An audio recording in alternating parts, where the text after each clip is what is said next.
ಈ ಭಾಗಕ್ಕೆ ಬಾಗಲಕೋಟೆ ಜಿಲ್ಲೆಗೆ ಸರ್ಕಾರಿ ಮೆಡಿಕಲ್ ಕಾಲೇಜಿನ ಕನಸೇನು ನಿಮ್ದಿತ್ತು. ಯಾವ ಕನಸನ್ನ ಮಾನ್ಯ ಮೇಟಿಯವರು ಸಾಕಾರಗೊಳಿಸೋದಕ್ಕೆ ನಿಮ್ಮೆಲ್ಲರನ್ನ ಕಟ್ಕೊಂಡು ಬಹುದೊಡ್ಡ ಹೋರಾಟವನ್ನ ಮಾಡ್ತಾ ಇದ್ರು.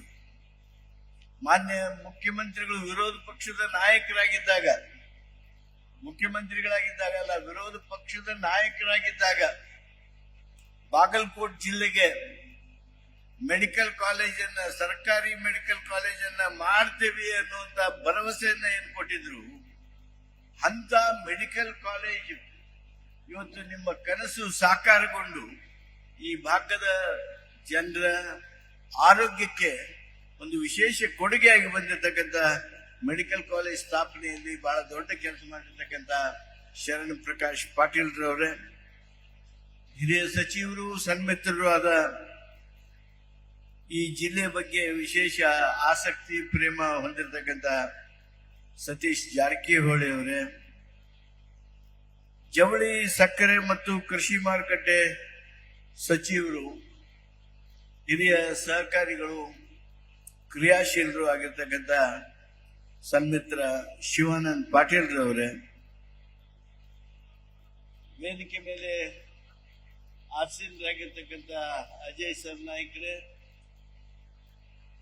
ಬೀಳ್ಗಿಯ ಶಾಸಕರು, ಚಿನ್ನದ ಗಣಿ ನಿಗಮದ ಅಧ್ಯಕ್ಷರು ಆದ ಆತ್ಮೀಯರಾದ ಸನ್ಮಾನ್ಯ ಜೆ.ಟಿ. ಪಾಟೀಲ್ರೆ, ಈ ಭಾಗದ ಸಾಮಾಜಿಕ ಹಾಗೂ ರಾಜಕೀಯ ಕ್ಷೇತ್ರದಲ್ಲಿ ಪಾದರಸದಂತೆ ಕೆಲಸ ಮಾಡತಕ್ಕಂಥ ಗೆಳೆಯರಾದ ನಂಜೇನ್ ಮಠರವರೇ, KSIDCಯ ಅಧ್ಯಕ್ಷರು ಸಹಿತ, ಜೊತೆಗೆ ಈ ಸಂದರ್ಭದಲ್ಲಿ ನಮ್ಮ ಜೊತೆಗಿರ್ತಕ್ಕಂಥ ತನ್ನದೇ ಆಗಿರ್ತಕ್ಕಂಥ ಶೈಲಿಯಲ್ಲಿ ತನ್ನ ಕ್ಷೇತ್ರವನ್ನು ಅಭಿವೃದ್ಧಿಪಡಿಸಿರ್ತಕ್ಕಂಥ ವಿಜಯಾನಂದ್ ಕಾಶ್ಯಪ್ನವರವರೇ, ಗೆಳೆಯರಾದ ಸನ್ಮಾನ್ಯ ಚಿಮ್ಮನಕಟ್ಟಿ ಅವರೇ, ಅವರೇ, ಭೀಮಸೇನ್ ಅವರೇ, ಸುನೀಲ್ ಗೌಡ್ರೆ, ವೇದಿಕೆ ಮೇಲೆ ಆಸೀನರಾಗಿರ್ತಕ್ಕಂಥ ಎಲ್ಲ ಗಣ್ಯಮಾನ್ಯರೇ, ನೆರೆದಿರ್ತಕ್ಕಂಥ ಬಾಗಲಕೋಟೆ ಜಿಲ್ಲೆ, ಬಿಜಾಪುರ ಜಿಲ್ಲೆಯ ಗಣ್ಯ ಮಹಾಶಯರೇ, ಬಂಧುಗಳೇ, ಭಗಿನಿಯರೇ, ಗೆಳೆಯರೇ, ಇದೊಂದು ಅತ್ಯಂತ ಮಹತ್ವದ ದಿನ ಬಾಗಲಕೋಟೆ ಜಿಲ್ಲೆಗೆ. ಎರಡು ಕಾರಣಕ್ಕಾಗಿ. ಒಂದು, ಬಾಗಲಕೋಟೆಗೆ ಮಹತ್ವವಾದ ದಿನ. ಇನ್ನೊಂದು, ಈ ಕಾರ್ಯಕ್ರಮದ ಮೂಲಕ ಆಗ್ತಕ್ಕಂಥ ಮಹತ್ವದ ಘಟನೆಯ ಮೂಲಕ ಉತ್ತರ ಕರ್ನಾಟಕ ಹಾಗೂ ಹೈದರಾಬಾದ್ ಕರ್ನಾಟಕಕ್ಕೆ, ಅಂದ್ರೆ ಮುಂಬೈ ಕರ್ನಾಟಕ ಹಾಗೂ ಹೈದರಾಬಾದ್ ಕರ್ನಾಟಕಕ್ಕೆ ಇದೊಂದು ಅತಿ ದೊಡ್ಡ ಕೊಡುಗೆ ಆಗ್ತಕ್ಕಂಥ ದಿನ ಇದು. ಮೆಡಿಕಲ್ ಕಾಲೇಜ್ ಎಷ್ಟು ದಿವಸದ ಹೋರಾಟ ಇದು. ಇದು ಒಂದು ದಿನ ಎರಡು ದಿನದಲ್ಲ, ಇದು ಬಹಳ ಹಳೇ ಹೋರಾಟ.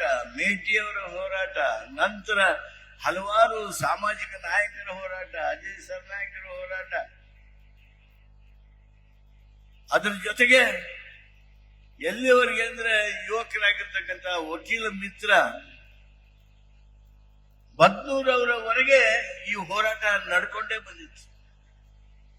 ಆದ್ರೆ ಮಾನ್ಯ ಮುಖ್ಯಮಂತ್ರಿಗಳು ಒಂದೊಂದಾಗಿ ಸಿದ್ಧತೆ ಮಾಡಿ ತಮ್ಮ ಮೂರನೇ ಬಜೆಟ್, ಈ ಟರ್ಮ್ನ ಮೂರನೇ ಬಜೆಟ್ ಮಂಡಿಸುವ ಮೊದಲು ತಮ್ಮದೇ ಆಗಿರ್ತಕ್ಕಂಥ ನಿರ್ಣಯವನ್ನ ಘೋಷಣೆ ಮಾಡಿ ಬಾಗಲಕೋಟೆ ಜಿಲ್ಲೆಗೆ ಮೆಡಿಕಲ್ ಕಾಲೇಜ್ ಕೊಟ್ಟಿರೋದು, ಅದೆಲ್ಲವೂ ಸಹಿತ ನಿಮ್ಮೆಲ್ಲರ ಹೋರಾಟ ಹಾಗೂ ಮಾನ್ಯ ಮುಖ್ಯಮಂತ್ರಿಗಳಾದ ಸನ್ಮಾನ್ಯ ಸಿದ್ದರಾಮಯ್ಯನವರ ವಿಶೇಷ ಬದ್ಧತೆ ಕಾರಣ ಅಂತೇಳಿ ನಾ ಹೇಳೋದಕ್ಕೆ ಬಯಸ್ತೇನೆ. ಬಂಧುಗಳೇ, ಮೆಡಿಕಲ್ ಕಾಲೇಜ್ ಆಗೋದ್ರ ಮೂಲಕ ಇದು ಬರೇ ಮೆಡಿಕಲ್ ಶಿಕ್ಷಣಕ್ಕೆ, ವೈದ್ಯಕೀಯ ಶಿಕ್ಷಣಕ್ಕೆ ಮಾತ್ರ ಉಪಯೋಗ ಆಗಲ್ಲ. ಇದರ ಉಪಯೋಗ ಬಡವರ ಆರೋಗ್ಯ ರಕ್ಷಣೆ ಮಾಡೋದ್ರೊಳಗೆ ಬಹುದೊಡ್ಡ ಪಾಲಾಗ್ತದೆ.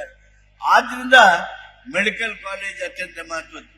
ಎರಡನೇದಾಗಿ ನಮ್ಮ ಉತ್ತರ ಕರ್ನಾಟಕಕ್ಕೆ, ಹೈದರಾಬಾದ್ ಕರ್ನಾಟಕಕ್ಕೆ ದೊಡ್ಡ ಲಾಭ ಏನು ಅಂದ್ರೆ, ಇವತ್ತಿನ ಈ ಕಾರ್ಯಕ್ರಮದೊಳಗ ಈಗಾಗಲೇ ಎಂ ಬಿ ಪಾಟೀಲ್ ಹೇಳಿದರು, ಸನ್ಮಾನ್ಯ ಶಿವಕುಮಾರ್ ಅವರು, ನಮ್ಮ ಉಪಮುಖ್ಯಮಂತ್ರಿಗಳು, ಬೃಹತ್ ನೀರಾವರಿ ಸಚಿವರು, ಅವರ ವಿಶೇಷ ಪ್ರಯತ್ನ, ಸನ್ಮಾನ್ಯ ಸಿದ್ದರಾಮಯ್ಯನವರ ಬದ್ಧತೆ, ಕೃಷ್ಣ ಮೇಲ್ದಂಡೆ 3ನೇ ಹಂತ ಏನಿದೆ ಇದು ಪೂರ್ಣಗೊಳ್ಬೇಕು. ಇದು ಪೂರ್ಣಗೊಂಡ್ರೆ ನಮ್ಮ ಲಕ್ಷಾಂತರ ಎಕರೆ ಭೂಮಿ ನಮ್ಮ ಭಾಗದ್ದು ನೀರಾವರಿ ಆಗ್ತದೆ. ಆ ಬಡ ರೈತ ಹೆಚ್ಚು ಸಂಪತ್ತನ್ನ ಸೃಷ್ಟಿ ಮಾಡಿ ತನ್ನ ಆದಾಯವನ್ನ ಹೆಚ್ಚಿಸಿಕೊಂಡು ಅವನ ಕುಟುಂಬವನ್ನು ಸಹಿತ ಎತ್ತರಕ್ಕೆ ತೆಗೆದುಕೊಂಡು ಹೋಗೋದಲ್ಲದೆ ರಾಷ್ಟ್ರಕ್ಕೆ ಬಹುದೊಡ್ಡ ಕೊಡುಗೆಯನ್ನ ಕೊಡ್ತಕ್ಕಂಥ ಈ ಕೃಷ್ಣ ಮೇಲ್ದಂಡೆ ಹಂತ 3 ಪೂರ್ಣಗೊಳ್ಳುವಂತದ್ರ ಮೂಲಕ ಸಾಧ್ಯ ಆಗ್ತದೆ. ಆದ್ರೆ ಇದರಲ್ಲಿ ಒಂದು ದೊಡ್ಡ ಸಮಸ್ಯೆ ತೆರೆದೋರಿತ್ತು. 75,000 ಎಕರೆ ಅಷ್ಟು ರೈತರ ಭೂಮಿ ಅಕ್ವಿಜೇಷನ್ ಆಗ್ಬೇಕಾಗಿತ್ತು. ಅದನ್ನು ಸರ್ಕಾರ ಪಡೆದುಕೊಳ್ಬೇಕಾಗಿತ್ತು. ದರ ಹೆಚ್ಚು ಆಗ್ತಕ್ಕಂಥದ್ದು ಕಾರಣ ಅನೇಕ ಜನ ಮೀನಮೇಷ ಮಾಡುತ್ತೆ ಸರ್ಕಾರ ಅಂತಿದ್ರು, ಆಗೋದಿಲ್ಲ ಅಂತಿದ್ರು. ಬಿಜೆಪಿಯವರ ಕಾಲದಲ್ಲಿ ಹಾಗೆ ಮಾಡ್ತೇವೆ ಹೀಗೆ ಮಾಡ್ತೇವೆ ಅಂತ ಹೇಳಿದ್ರು, ಮಾಡೋದಕ್ಕೆ ಸಾಧ್ಯ ಆಗ್ಲಿಲ್ಲ. ನಮ್ಮ ಕಾಲ ಬಂದಾಗ, ಸನ್ಮಾನ್ಯ ಸಿದ್ದರಾಮಯ್ಯನವರ ಎದುರಿಗೆ ಬಂದಾಗ, ಸನ್ಮಾನ್ಯ ಶಿವಕುಮಾರ್ ಅವರು ನಿಮ್ಮೆಲ್ಲರ ಪರವಾಗಿ ಧ್ವನಿ ಎತ್ತಿದಾಗ, ಅವ್ರ ಜೊತೆಗೆ ಹೋರಾಟದಲ್ಲಿ ಸನ್ಮಾನ್ಯ ತಿಮ್ಮಾಪುರವರು, ಜೆ ಟಿ ಪಾಟೀಲರು, ಅಜಯ್ ಸರ್ನಾಯ್ಕರು, ನಂಜೇಗೌಡರು, ಕಾಶಪ್ಪನವರು, ಚಿಮ್ಮನಗಡ್ಡಿಯವರು, ಮೇಟಿಯವರು ದೊಡ್ಡ ಧ್ವನಿಯನ್ನ ಕೂಡಿಸಿ ನಮ್ಮ ರೈತರ ಭೂಮಿಯನ್ನ ಯೋಗ್ಯ ಬೆಲೆಯೊಳಗೆ ನಾವು ನಿಮಗೆ ಕೊಡಿಸೋದಕ್ಕೆ ಪ್ರಯತ್ನ ಮಾಡ್ತೀವಿ. ಸ್ವಲ್ಪ ಹೆಚ್ಚಿಗೆ ಕೊಡ್ಬೇಕಾಗತ್ತ. ಕಾರಣ ಅಂದ್ರೆ ಭೂಮಿ ಅಷ್ಟು ಫಲವತ್ತಾಗಿದೆ, ಅಷ್ಟು ಕಿಮ್ಮತ್ತಿಂದಾಗಿದೆ. ಅವರಿಗೂ ಹೊಸದಾಗಿ ಜೀವನಕ್ಕೆ ದಾರಿ ಬೇಕಾಗಿದೆ. ಅದಕ್ಕಾಗಿ ಸ್ವಲ್ಪ ಹೆಚ್ಚಿಗೆ ನೀವು ದಾರಿ ಕೊಡಬೇಕಾಗ್ತದೆ ಅನ್ನೋದನ್ನ ಮನವರಿಕೆ ಮಾಡಿ ಸನ್ಮಾನ್ಯ ಸಿದ್ದರಾಮಯ್ಯನವರು ಎಷ್ಟು ಹಿಂದೆ ಏನು ಸರ್ಕಾರ ಮಾಡಿದ್ರು ಅದಕ್ಕಿಂತ 2 ಲಕ್ಷ ಹೆಚ್ಚಿಗೆ ಮಾಡ್ತಾರೆ, 3 ಲಕ್ಷ ಹೆಚ್ಚಿಗೆ ಮಾಡ್ತಾರೆ, ಇವ್ರು ಕೇಳೋದಿಲ್ಲ ಅವ್ರು ಕೇಳೋದಿಲ್ಲ ಅಂತೇಳಿ ಬರೇ ಅಪಸ್ವರದ ಧ್ವನಿಗಳ. ಆದ್ರೆ ಸಿದ್ದರಾಮಯ್ಯನವರ ಟೇಬಲ್ ಮೇಲೆ ಕೂತ್ಕೊಂಡು ರೈತರಿಗೆ ಎಷ್ಟು ಕೊಡ್ಬೇಕು ಅಂತ ಹೇಳಿ ರೈತ ಮುಖಂಡರನ್ನ ಕರೆದು ರೈತರನ್ನ ಮಾತಾಡಿಸಿ ಎಷ್ಟು ಕೊಡ್ಬೇಕಾಗುತ್ತೆ. ನಮ್ಮ ಸರ್ಕಾರದ್ದು ನೋಡ್ರಿ, ನಿಮ್ದು ನೋಡ್ರಿ, ಎಲ್ಲ ನೋಡಿ. ಸಿದ್ದರಾಮಯ್ಯನವರು ಒಂದು ಅಂಕಿ ಹೊಡೆದ್ರು, ನಿಮಗೆ ನೀರಾವರಿಗೆ 40 ಲಕ್ಷ ರೂಪಾಯಿ ಕೊಡ್ತೇವೆ 1 ಎಕರೆಗೆ, ಖುಷ್ಕಿ ಭೂಮಿಗೆ 30 ಲಕ್ಷ ಕೊಡ್ತೇವೆ. ರೈತರಿಗೂ ಆಶ್ಚರ್ಯ ಆಯ್ತು. ಇದ್ದ ಅಧಿಕಾರಿಗಳೆಲ್ಲರೂ ಸಹಿತ ಇದೇನಿದು ಎಷ್ಟು ದೊಡ್ಡ ಮೊತ್ತ ಕೊಡೋದಕ್ಕೆ ಮುಖ್ಯಮಂತ್ರಿಗಳು ಒಪ್ಪೇ ಬಿಟ್ಟಿರಲ್ಲ. ನಾವೆಲ್ಲರೂ ಸಮಾಧಾನ ಆದ್ವಿ, ಸಂತೋಷ ಪಟ್ವಿ. ಆ 40 ಲಕ್ಷ ಎಕರೆ, 1 ಎಕರೆಗೆ ನೀರಾವರಿ ಭೂಮಿಗೆ ಕೊಡುವಂತ ಆ ಒಂದು ದಿಟ್ಟ ನಿರ್ಧಾರ ಏನಿದೆ ಸನ್ಮಾನ್ಯ ಮುಖ್ಯಮಂತ್ರಿಗಳದು ಹಾಗೂ ಸನ್ಮಾನ್ಯ ಉಪಮುಖ್ಯಮಂತ್ರಿಗಳದು, ಇದು ಬರೀ ನಮ್ಮ ಕರ್ನಾಟಕದಲ್ಲಿ ಐತಿಹಾಸಿಕ ಅಲ್ಲ, ಕರ್ನಾಟಕದಲ್ಲಿ ಮಾತ್ರ ದಾಖಲೆ ಘಟನೆ ಅಥವಾ ನಿರ್ಣಯ ಅಲ್ಲ. ನಮ್ಮ ದೇಶದ ಯಾವುದೇ ಭಾಗದೊಳಗೆ ರೈತನ ಭೂಮಿಗೆ, ನೀರಾವರಿ ಭೂಮಿಗೆ, ಮುಳುಗಡೆ ಆಗ್ತಕ್ಕಂಥ ಭೂಮಿಗೆ 40 ಲಕ್ಷ ರೂಪಾಯಿ ನೀರಾವರಿಯ ಭೂಮಿಯನ್ನ ಎಕರೆಗೆ 40 ಲಕ್ಷ ಅನ್ನುವಂಥದ್ದನ್ನ ನಾ ಈ ಸಂದರ್ಭದೊಳಗೆ ಹೇಳೋದಕ್ಕೆ ಬಯಸ್ತೇನೆ. ನೀವೆಲ್ಲರೂ ಖುಷಿಯಾಗಿದ್ದೀರಿ. ಇವತ್ತು ಅದರ ಚಾಲನೆಯನ್ನ ಸನ್ಮಾನ್ಯ ಮುಖ್ಯಮಂತ್ರಿಗಳು ಕೊಡ್ತಾ ಇದ್ದಾರೆ. ನಾವು ಎಷ್ಟು ಕೊಟ್ವಿ, ಸರ್ಕಾರದ ಬದ್ಧತೆಯನ್ನ ಏನು ತೋರಿಸಿದ್ವಿ, ಅದರಷ್ಟೇ ದೊಡ್ಡ ಕೊಡುಗೆ ನಿಮ್ಮದಿದೆ, ರೈತರದಿದೆ. ಬಾಗಲಕೋಟೆ ಜಿಲ್ಲೆಯ ರೈತರದಿದೆ, ಬಿಜಾಪುರ ಜಿಲ್ಲೆಯ ರೈತರದಿದೆ. ಕಾರಣ ಅಂದ್ರೆ ನೀವು ಎಲ್ಲವನ್ನ ಬಿಡ್ಬೇಕು, ಊರ್ ಬಿಡ್ಬೇಕು, ಮನೆ ಬಿಡ್ಬೇಕು, ಹೊಲ ಬಿಡ್ಬೇಕು, ಮತ್ತೆ ಎಲ್ಲಿ ಹೋಗಿ ಒಂದ್ ಕಡೆ ನೀವು ಅಲ್ಲಿ ಬೇರೆ ಕಡೆ ಹೋಗಿ ವಾಸವಾಗಬೇಕು. ಇಷ್ಟೆಲ್ಲ ತ್ಯಾಗ ಮಾಡೋದಕ್ಕೆ ನೀವು ಮುಂದೆ ಬಂದಿರಲ್ಲ.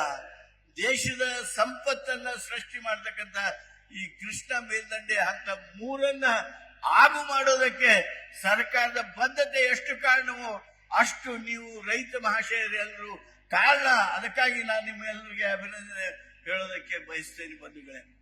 ಇವತ್ತು ಅದರ ಚಾಲನೆ ಕೊಡ್ತೇವೆ ನಾವು. 40 ಲಕ್ಷ 30 ಲಕ್ಷ ಅದನ್ನ ಏನ್ ನಾವು ಹಂಚಿಕೆ ಮಾಡ್ತೀವಿ, ಆ ಚಾಲನೆ ಕೊಡುವಂತ ಈ ಸಂದರ್ಭದೊಳಗೆ ಬಹಳ ಕೆಲವ್ರಿಗೆ ಮಾತಾಡ್ತಾರೆ. ಬಜೆಟ್ನೊಳಗ ಮಾನ್ಯ ಸಿದ್ದರಾಮಯ್ಯರು ಬರೇ 3,000 ಕೋಟಿ ರೂಪಾಯಿ ಇಟ್ಟಾರ್ರಿ.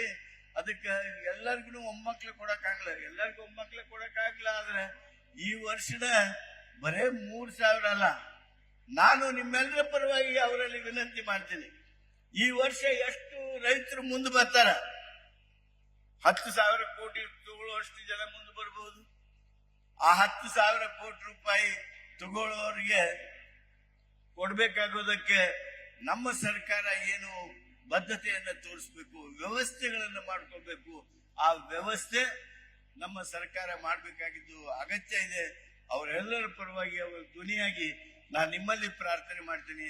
ಆ 3,000 ಕೋಟಿಯಿಂದ ಇನ್ನೂ ಹೆಚ್ಚು ಹಣ ನಾವು ಇದೇ ವರ್ಷ ಕೊಡೋದಕ್ಕೆ ಸಾಧ್ಯ ಆಗುವ ಹಾಗೆ ನಾವು ಪ್ರಯತ್ನಿಸ್ತೀರಿ, ಮಾಡಬೇಕು ಹಾಗೆ ಅಂತ ಹೇಳಿ ವಿನಂತಿ ಮಾಡೋದ್ರ ಜೊತೆಗೆ ನಾನೊಂದು ಆ ಅಪಸ್ವರದವ್ರಿಗೆ ಹೇಳ್ತೀನಿ. ನಮ್ಮ KBJNL ಇದೆಯಲ್ಲ, KBJNL ಮೂಲಕ ನಾವೆಲ್ಲ ಆಲ್ಮಟ್ಟಿ ಡ್ಯಾಮ್ ಕಟ್ಟಿದ್ವಿ, ಯೋಜನೆ ಒಂದು ಹಂತ ಮುಗಿಸಿದ್ವಿ. ಅವಾಗ KBJNL ಒಳಗ ನಾವು ಮಾರುಕಟ್ಟೆಯಿಂದ ಸಾಲ ತಗೋತಿದ್ವಲ್ಲ, ಅದನ್ನ ನಮ್ಮ ಬಜೆಟ್ನಾಗ ಏನಾದ್ರು ತೋರಿಸ್ತಿದ್ವಿ ನಾವು.